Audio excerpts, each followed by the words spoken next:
예레미야서 4장 읽다가 말씀이 살아서 내 가슴에 다가오는 은혜 체험을 했습니다. 예레미야 4장 3절 4절 말씀 읽을 때에 종이에 찍힌 활자, 이 책은 사라지고 살아계신 하나님의 살아있는 말씀으로 내 영혼에 다가왔습니다. 참 성경은 살아있는 책이기 때문에 어느 순간 우리 심령에 살아서 다가옵니다. 그런 체험 속에서 내가 회개와 감동의 눈물을 흘리면서 읽었습니다. 예레미야 4장 3절 여호와께서 유다와 예루살렘 사람에게 이와 같이 이르노라. 너희 묵은 땅을 갈고 가시던 불에 파종하지 말아라.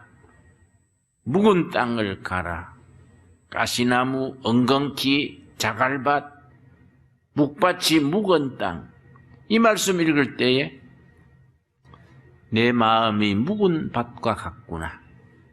잡초와 엉겅퀴와 가시가 뒤엉킨 묵은 밭과 같은 마음이구나.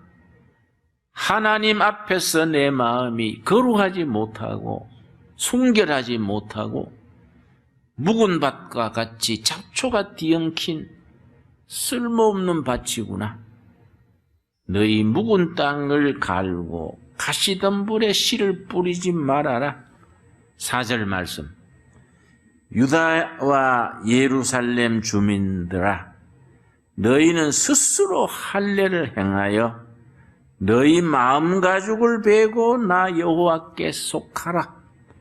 너 마음 가죽을 베고 스스로 할례를 행하고, 뭐 형식으로 겉모습으로 할례가 아니라 심령의 할례를 행하고 하나님께 속해라.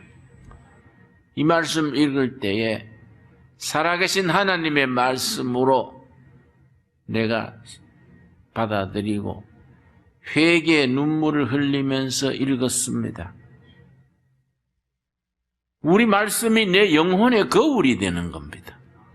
말씀은 우리 영혼의 묵은 밭과 같은 모습을 비춰주고 회개를 촉구하십니다. 내가 그래서 눈물을 쭉쭉 흘리면서 이 말씀 읽었습니다. 예레미야서는 이스라엘 역사가 가장 어려웠던 이스라엘 역사의 절망적인 암흑기에 쓰여진 글입니다. 예레미야 선지는 이스라엘 역사가 가장 절망적인 때에 온몸으로 백성들에게 피를 토하는 마음으로 말씀을 선포해서 그리고 자기 삶을 통째로 바친 하나님의 사람이 예레미야입니다.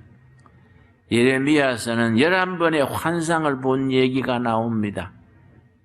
어리석은 백성과 왕과 지도자들을 깨우치기 위해서 환상으로 하나님이 예레미야를 통해서 거듭거듭 회개해라. 기회는 있다. 너희가 회개하면 살고 이대로 나가면 너희는 망한다. 그렇게 정말 피를 토하는 마음으로 전했습니다. 그런데 예레미야의 말을 사람들이 듣지 않는 거예요. 왕따하고 감옥에 넣고 매질을 하고. 그래서 예레미야서의 중간에 가서 무슨 구절이 나오냐 하면, 아이고, 내가 이렇게 아무도 알아듣지도 않는 말씀을 내가 이렇게 고생스럽게 전할 거이 뭐 있냐? 내가 전하지 않아야지. 입 다물고 가만히 있어야지. 그리고 방에 앉아 있으면 자기 마음속에 불이 나는 것 같아. 이거 전해야 된다는 불길이 속에서 일어난다는 거예요. 이런 사람들이 사명자입니다. 이런 사람들이 하나님의 일꾼입니다. 속에서 움직이지 않으면, 전하지 않으면, 실천하지 않으면 속에서 막 불길이 이는 겁니다. 그 성령의 감동으로 하나님의 소명감으로 자기 자신을 던지는 겁니다. 그 예레미야가 본 11번 환상 중에 24절에 특별한 환상이 있습니다. 예레미야 24장 2절에서 7절 사이에 과일 바구니 2개에 대한 환상이 있습니다. 과일 바구니가 2개가 하나님이 보여주셨는데 한 바구니에는 아주 싱싱한 무화과 과일이 담겼고 다른 한 바구니에는 썩은 무화과가 담겼습니다. 하나님께서 그 과일 바구니 2를 통해서 그 시대 백성들에게 보여주시는 거예요. 썩은 과일 또 쌩쌩한 과일 하나님께서 구별해 놓으신 겁니다. 전 어릴 때 외갓집 가수원에서 자랐는데요. 그 사과 상자가 이렇게 담아 놓으면 그 중에 썩은 과일 사과 하나가 있으면 전체 옮겨집니다. 사과 상자 속에서 좀 흠집 나거나 썩은 게 있으면 얼른 주워내야 됩니다. 그냥 두면 전체가 썩는 겁니다. 예레미야서 24장 2절 말씀. 한 강주리에는 처음 익은 듯한 극히 좋은 무화과가 있고 한 강주리에는 나빠서 먹을 수 없는 극히 나쁜 무화과가 있더라. 여호와께서 내게 이르시되 예레미야야 너가 무엇을 보느냐 하시매 내가 대답하되 무화과이온데 그 좋은 무화과는 극히 좋고 나쁜 것은 극히 나빠서 먹을 수 없게 나쁘나이다 하니 5절 말씀 하나님께서 앞으로 될 일을 보여주시는 겁니다. 하나님의 사람에게 하나님이 먼저 보여주십니다. 이스라엘의 하나님 여호와께서 이와 같이 말씀하시느니라 내가 이곳에서 옮겨 갈대아인의 땅에 이르게 한 유다 포로를 이 좋은 무화과 같이 돌볼 것이라. 썩은 과일 속에 있는 무화과를 하나님이 옮긴다는 겁니다. 그래서 좋은 과일을 따로 모아둔다는 겁니다. 이걸 통해서 뭘 보여주셨느냐 하면은 왕과 고관들이 백성들이 한결같이 우상숭배하고 서로 다투고 분쟁하고 부패하고 그런 역사를 하나님이 책망하시다가 그 중에 썩지 않는 과일 같은 사람들을 따로 뽑아서 옮긴다는 겁니다. 그 옮긴다는 말이 바벨론의 포로로 옮겨간다는 겁니다. 그 뒤에 느부갓네살 바벨론 왕이 와서 예루살렘 성을 함락시키고 그 중에 사람들을 뽑아서 바벨론으로 끌어갑니다. 이것을 예레미야를 통해서 보여주시기를 이 하나님이 섭리 속에 썩은 과일 속에 썩지 않는 과일을 따로 분리시켜서 그 자리에 놔두면 썩어지니까 옮긴다는. 어디로 옮기느냐? 바벨론 땅으로 옮긴다.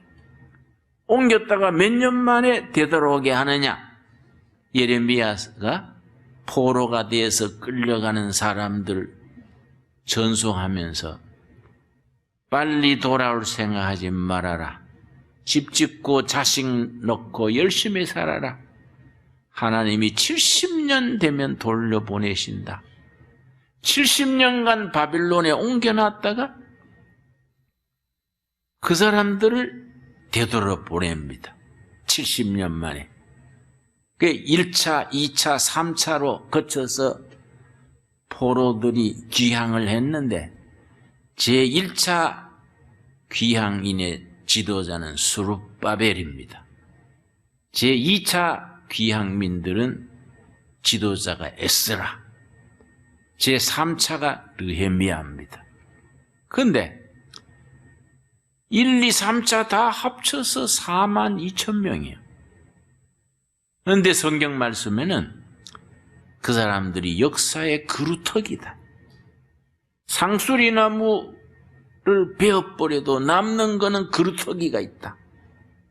역사가 망하고 썩고 막 뒤집어져도 하나님께서 그루터기를 남겨놓으셔서 그 그루터기를 통해서 새로운 시대를 만든다. 또 다른 성경에서는 남은 자다. 남은 자. 그 사람들이 남은 자다. 그 남은 자를 통해서 새로운 역사를 일으키시는데 바빌론 포로에서 돌아온 사람이 몇 명이라고요? 42,000명. 다 썩고 부패하고 불순종하고 우상숭배하고 그랬는데 그 속에서 바벨론으로 옮겼다가 되돌아온 42,000명이 썩지 않는 새 사과다, 새 과일이다. 그들을 통해서 하나님이 새로운 역사를 일으켜 나가신다. 우리 교회는, 우리 성도들은 썩은 무화과 속에서 골라낸 썩지 않는 무화과, 그런 역할을 해야 돼요. 역사를 지키는 그루터기가 돼야 되고 우리 시대의 남은 자가 돼야 됩니다. 그 남은 자를 통해서 하나님은 새로운 시대를 만드시고 새로운 희망을 열매 맺게 하시고 미래를 보여주시는 거지. 그래서 예레미야 33장이 우리에게 새해를 시작하는 이 자리에서 주시는 약속의 말씀입니다. 예레미야 33장 2절 3절 말씀. 이 일을 행하시는 여호와, 그것을 만들며 성취하시는 여호와, 그의 이름을 여호와라 하는 이가 이와 같이 이르시는도다. 이 일을 행하시는 여호와, 행동하시는 하나님, 액션하시는 하나님, 행동하시는 하나님, 이 일을 이루어 나가시는 하나님. 누구를 통해서 이루시느냐? 하나님이 직접 하시는 게 아닙니다. 하나님이 뽑아 세운 그루터기 사람, 남은 자, 그 사람들을 통해서 시대를 새롭게 하고 희망의 열매를 맺게 하고 새로운 시대를 만드는 겁니다. 행동하시는 하나님, 이 일을 성취하시는 하나님이 이르신다. 3절. 그래서 우리가 할 일은 예레미야 33장 3절입니다. 너는 내게 부르짖으라. 너는 내게 부르짖으라. 내가 너에게 응답하겠고 너가 알지 못하는 크고 은밀한 일을 너에게 보이리라. 너는 부르짖어라. 내가 응답하겠다. 만일에 우리가 부르짖지 않으면 응답이 없습니다. 먼저 우리가 부르짖을 때 하늘을 우러러 마음을 열고 부르짖을 때에 응답이 있습니다. 하나님은 우리가 부르짖기를 기다리시는 겁니다. 그 요한계시록에 보면은 천국 하나님의 보호자 앞에 금 항아리가 있습니다. 그 항아리에는 뭐가 채워지느냐? 지상에서 성도들이 올린 기도가 하늘에 상달돼서 보호자 앞에 있는 항아리에 차근차근 쌓여집니다. 항아리가 가득 차면은 하나님께서 그때 움직이시는 거예요. 그 소원을 풀어주시는 거예요. 또 요한계시록에 뭐라 그랬느냐? 천국에 먼저 온 성도들이 하나님 앞에 상소하는 거예요. 하나님 아버지, 이 땅에 우리가 쌓은 한과 아픔과 상처를 언제 풀어주시겠습니까? 한국식으로 말하면 이 북한 땅에 고통당하는 백성들을 언제 해방시켜 주시겠습니까? 이 나라의 참 어렵고 혼란스러운 시대를 언제 끝내주실랍니까? 여러 가지로 질문할 수 있겠지요? 하나님이 대답하십니다. 아직 성도들의 기도가 모자린다. 기도가 아직 그릇이 채워지지 않았다. 기도가 완전히 채워지면 그때 내가 응답하겠다. 그래서 요즘 시국이 시끄럽고 하니까 서울에서 친구 목사들이 전화가 옵니다. 이럴 때 김 목사가 나와서 좀 앞장서 줘야지 일꾼이 산속에만 들어앉아 있으면 되냐. 그래서 사탄아 물러가라. 지금은 촛불 들고 태극기 들고 설친다고 될 때가 아니요. 지금 하나님께 기도로 올려야 될 때다. 꼬이고 복잡하고 이런 때 누가 풀어나가겠습니까? 제갈량이 와도 대한민국 문제는 못 풉니다. 모두 꼬이고 얽히고 설키고 이건 해결할 사람이 없습니다. 이거는 답은 하나입니다. 예레미야 33장 3절 너희는 부르짖어라. 내가 응답하겠고 그 다음 뭐라 그랬습니까? 너희가 부르짖으면 내가 응답해서 크고 은밀한 일을 나타내 줄 것이다. 너희가 지금 상상도 하지 못하는 크고 은밀한 일을 보여줄 것이다. 이 응답입니다. 너희가 지금 꿈도 꾸지 못하고 짐작도 못하고 상상도 하지 못하는 놀라운 일을 내가 보여줄 것이다. 우리에게 주시는 말씀으로 응답으로 받을 수 있게 되기를 바랍니다. 우리는 하나님을 신뢰하고 의지하는 마음으로 하나님의 부르짖어야 됩니다. 그 하나님께서 오늘 본문 말씀에 내가 만물을 새롭게 하느라 하나님께서 손길을 펼치셔서 이 땅의 교회도 백성도 나라도 정치도 경제도 새롭게 한다는 말씀 응답으로 받을 수 있게 되기를 바랍니다. 내가 만물을 새롭게 하노라. 이기는 자는 이 모든 것을 상속받으리라. 나는 그들의 하나님이 되고 그들은 내 백성이 되리라. 참 위대한 말씀이죠. 너무나 귀한 말씀입니다. 그래서 이사야서 58장 우리가 정말 우리 교회 수도원 시작할 때부터 주신 말씀입니다. 이사야서 58장 9절에서 12절까지 우리가 수도원 시작, 두레교회 시작할 때부터 받은 말씀이 이사야서 58장 9절부터입니다. 9절 말씀. 너가 부를 때에는 나 여호와가 응답하겠고 너가 부르짖을 때에는 내가 여기 있다 하리라. 같은 말씀이죠. 네가 부르짖을 때에 내가 응답하겠다. 금년은 말씀과 기도로 우리 자신이 거룩해지고 자신이 변화되는 일에서부터 시작할 수 있기를 바랍니다. 서로 모여서 메뚜기 떼떼처럼 그래 소란 떤다고 될 시대가 아닙니다. 우리가 하늘을 우러러 역사를 주장하시는 하나님, 행동하시는 하나님, 일을 이루시는 하나님께서 우리의 부르짖음을 들으시고 이 땅을 고치시고 백성들을 새롭게 하시고 역사를 새롭게 하실 줄로 믿습니다. 우리는 그 하나님을 믿고 신뢰해야 돼요. 너희는 부르짖어라. 내가 여기 있다 응답하리라. 그 다음 10절 말씀. 줄인 자에게 너 심정이 동하며 괴로워하는 자의 심정을 만족하게 하면 너 빛이 흑암 중에 떠올라서 어둠이 낮과 같이 될 것이며 우리 주위에 그저 한 사람이라도 상한 사람, 외로운 사람,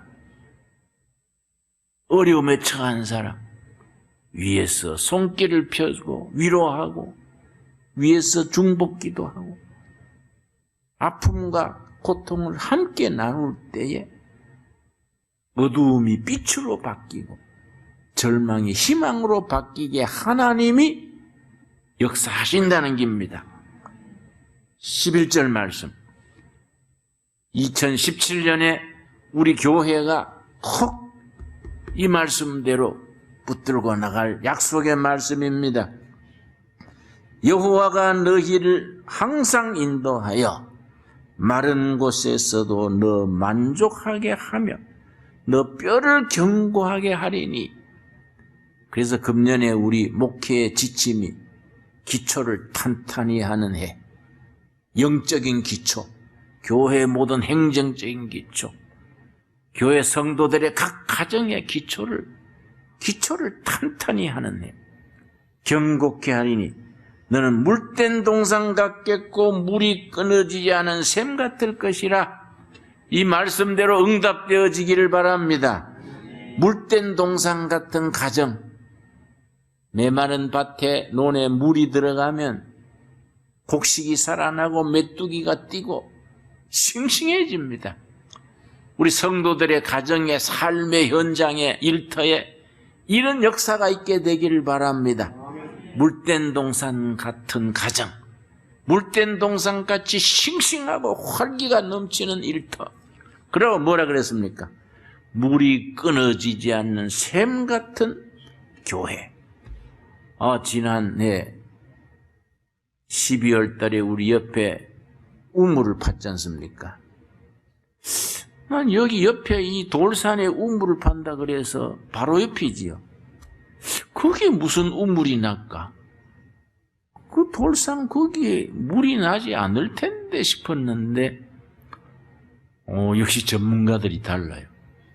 거기에 뚫었더니, 이 세상에 하루 100톤, 80톤. 엄청난 물이 그 밑에서 나오는 겁니다. 물이 끊어지지 않는 샘 같은. 우물 한 방에 이 골짜기에 물 다 해결된 거예요. 물이 끊어지지 않는 샘 같은 그런 교회, 그런 가정, 얼마나 귀한 약속입니까? 이 삭막한 세상에 하나님의 은혜로 물이 마르지 않는 샘 같은 생명력, 활력, 넘치는 복된 가정, 복된 교회를 이루어갈 수 있게 되기 바랍니다. 끝으로 12절 말씀. 너게서 날짜들이 오래 황폐된 곳들을 다시 세울 것이며 너는 역대에 파괴된 기초를 쌓으리라.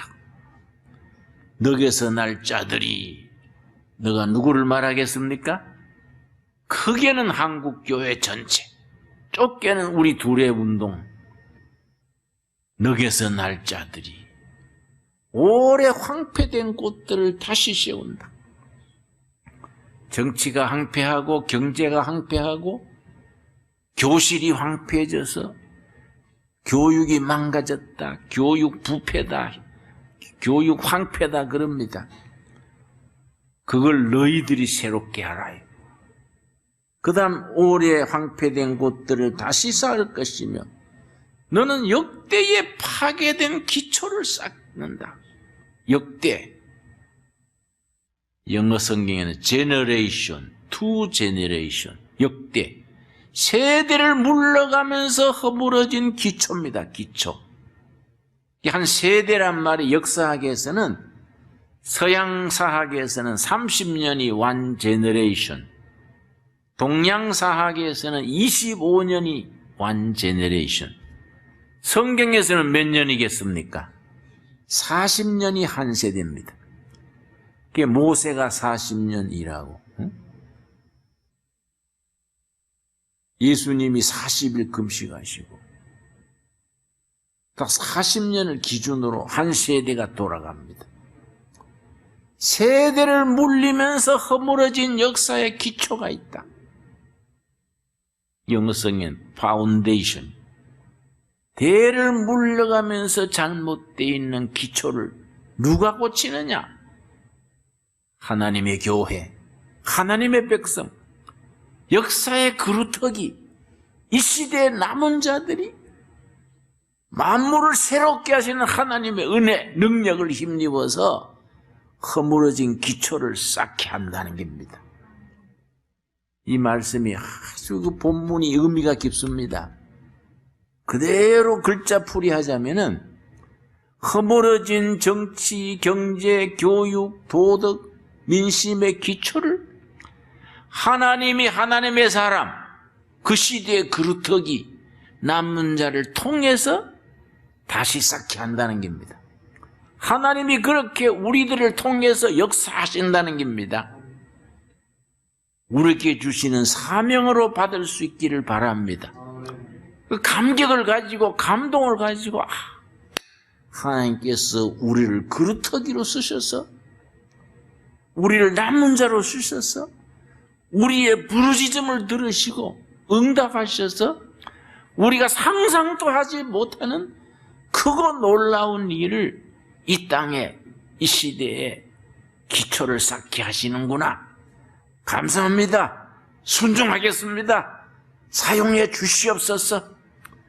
그런 응답의 기도가 나올 수 있게 되기를 바랍니다. 그런 마음으로 2017년 한 해를 시작할 수 있어야겠습니다.